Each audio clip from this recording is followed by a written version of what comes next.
Bajaj finance के साथ UBS की तरफ से रिपोर्ट आ रही है और ये हाईलाइट कर रहे हैं कि ओवरऑल कंपेटिटिव इंटेंसिटी जो स्पेस में है कंज्यूमर लोन्स में ये बढ़ रही है, ये अंडर अप्रिशिएटेड है और इनफैक्ट जो वैल्यूएशन है वो ऑलरेडी ये फैक्टर इन नहीं कर रहे हैं। जो उनकी कस्टमर बेस की क्वालिटी है ये भी पिक आउट हो रही है और खास करके क्रॉस सेलिंग पर कंपनी को फोकस करना होगा अगर इन्हें इंक्रीमेंटल ग्रोथ पोस्ट करनी है। तो लार्जली इन सारे फैक्टर्स को ध्यान में रखते हुए यूबीएस ने बजाज फाइनेंस पर बिकवाली की राय दी है टारगेट प्राइस 6,800 के साथ। सोमवार को जब जियो फाइनेंशियल के नंबर्स आए थे उसके बाद जो इंपॉर्टेंट कंक्लूड्स थे उसमें 2-3 बातें बहुत इंपॉर्टेंट थी, क्योंकि सप्लाई चेन फाइनेंसिंग को वो लॉन्च करने वाले हैं, डेबिट कार्ड का सॉफ्ट लॉन्च स्टार्ट किया है।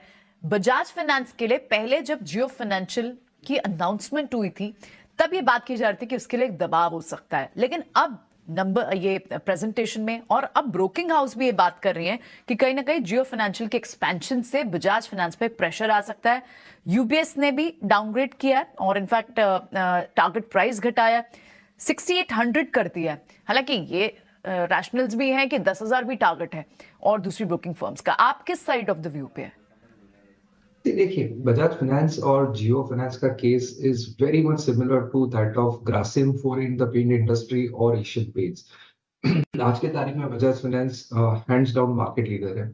रिसेंटली उन्होंने 10,000 करोड़ के ऊपर के फंड्स भी जुटाए हैं टू इंश्योर कि उनका जो मार्केट शेयर है, ग्रोथ मोमेंटम है, बरकरार है।